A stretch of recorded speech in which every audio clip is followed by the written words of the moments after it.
Hi, this is your host and you're watching this channel. Today we are looking at Meta workers. Behind the Feed, a documentary, a film that gives us a rare look into the lives of the people who work to moderate and curate the content that ends up on our Facebook feeds. The film was released in 2022 and was directed by Jesse Moss. It's not a very long film, coming in at just over an hour. And it's available for streaming right now on Hulu in the US and on Prime Video elsewhere around the world. The film offers a rare glimpse into what goes on inside the walls of Meta's vast campuses in Menlo Park, California. It follows a handful of workers in the company's content review department as they review potentially problematic posts, make decisions about whether or not they violate the company's community standards, struggle to balance their often difficult work with their personal lives outside of Meta. Before I tell you my thoughts on the movie, I want to point out that even though the company is called Meta, the film focuses solely on the former Facebook app. There is no mention of Instagram or WhatsApp. There's also no discussion of the Oculus or other virtual reality products that fall under the Meta umbrella. Instead, the documentary focuses exclusively on those parts of the business that deal with moderating user-generated content. Another thing that surprised me about this documentary is that there is virtually no mention of AI or automation. I would have expected to hear more about how technology helps or hinders these content moderators, but it's barely mentioned. I think this is probably because most of the social media moderation work done by Meta happens in countries where labor is cheap, like Kenya. This isn't mentioned in the film either, but it is important to know that much of this work isn't done by people working in Menlo Park. Still, the film is interesting because it gives us a look into the decision-making process behind the Facebook algorithm. You might be shocked to find out that many of the decisions are made by real people, and you definitely will be shocked by how little these people get paid. One of the people featured in the documentary is a contract worker named Jamal. He works in a department called Trust and Safety and has been doing this type of work for 8 years. He says he loves his job because he gets to help people. In fact, when he first started working for Facebook, he was excited about the work because his mother had been a police officer and helping people was in his blood. His mother was actually the one who encouraged him to apply to work for Facebook after seeing a job listing. I thought it was interesting to work for a tech company, he says. And at that time, it was a dream job. Facebook's Menlo Park campus is massive. Even its contractors are required to swipe in through a separate entrance and then take a shuttle to their actual workplace. This isn't explained in the documentary, but I think it's probably done to prevent contractors from interacting with Facebook employees. Contractors are a separate class of worker at Facebook, and they generally do and get benefits and are paid significantly less than full-time employees. Jamal works in a room with several other contractors, and they each have 2 monitors in front of them. One is used for reviewing photos and videos that have been flagged for violating Facebook's community standards, and the other is used for reviewing text. The workers are provided with headphones, and most of them wear them, so they can listen to voice clips without disturbing the others. When they come across something particularly gruesome or disturbing, they can hit a button on their headphones to mute the audio until they finish reviewing the clip. In general, Jamal seems happy in his job. He likes being able to help people, and he seems to enjoy the flexibility of the work schedule. Still, the work itself is grueling. It requires a great deal of empathy and an incredible ability to compartmentalize. These workers are required to make countless decisions every day. Should this image be removed? Does this post violate community standards? Is this video inappropriate? They must weigh the freedom of speech concerns with the safety concerns of the community, and they need to do it quickly. There are thousands of flagged items waiting to be reviewed and only a certain amount of time to review each one. The documentary shows us that the workers are given some leeway in making their decisions.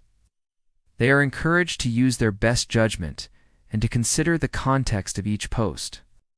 For example, if someone posts a photo of themselves holding a gun, it might not violate community standards if it's clear that the gun is not loaded and that the person is not aiming it at anyone. But it might violate community standards if it appears that the gun is loaded or that the person is threatening someone with it. Of course, the workers are trained to look out for specific warning signs that indicate a post might be problematic. And they are given access to a vast database of community standards and guidelines to help them make decisions. But ultimately, it is up to them to determine whether or not a post violates community standards. As we watch Jamal and the others go through their daily routines, we see them struggle with the emotional toll that their work takes on them. They talk about the nightmares they have, the difficulty they have in leaving work at work, and the guilt they feel when they have to remove a post that someone has spent a lot of time and effort creating.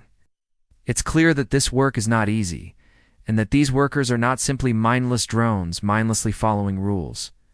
They are real people trying to do a difficult job. Another worker featured in the documentary is Selena. She works in a department called Content Operations, and her job is to help people who have posted content that has been mistakenly taken down. Unlike Jamal, Selena works from home. She spends her days looking at flagged items and deciding whether or not they violate community standards. If she thinks they do, she removes them. If she thinks they don't, she reinstates them. She also spends time responding to messages from people who have posted content that has been taken down. What's interesting about Selena's job is that she doesn't work in Menlo Park. She works from home in Idaho. This is one of the few mentions of remote work in the documentary, and it's interesting because it suggests that social media moderation can be done from anywhere in the world. In fact, much of the work is done by contractors in countries like Kenya, where labor is cheap. This isn't mentioned in the documentary, but it's worth keeping in mind. The workers we meet in the documentary are all highly educated and articulate. They are thoughtful and empathetic people who are genuinely concerned about the impact their work has on others. They talk about the emotional toll their work takes on them and the difficulty they have in separating their work life from their personal life.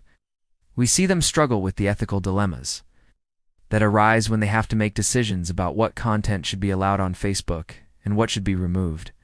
We see them wrestle with the implications of their decisions and the impact they have on people's lives. One of the most shocking things about this documentary is the low wages paid to these workers. Jamal, the contractor who works in Menlo Park, says he makes $36 an hour, and Selena, who works from home, says she makes $19 an hour. These are not high wages for the kind of work they do. In fact, they are well below the poverty line in the United States. It's hard to imagine how these workers are able to support themselves and their families on such low wages, especially considering the high cost of living in areas like Menlo Park, where the median home price is over $1.5 million. The documentary does a good job of showing the human side of social media. It reminds us that behind the algorithms and the data, there are real people making real decisions that have a real impact on people's lives.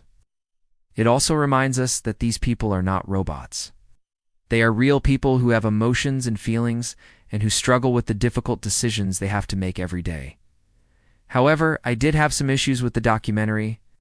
I felt like it didn't go far enough in exploring the role of technology in social media moderation. I would have liked to hear more about how AI and automation are changing the nature of this work. I also felt like it didn't spend enough time talking about the global nature of social media moderation. Most of the work done by Meta is outsourced to countries like Kenya, where workers earn even less than the already low wages paid to American contractors.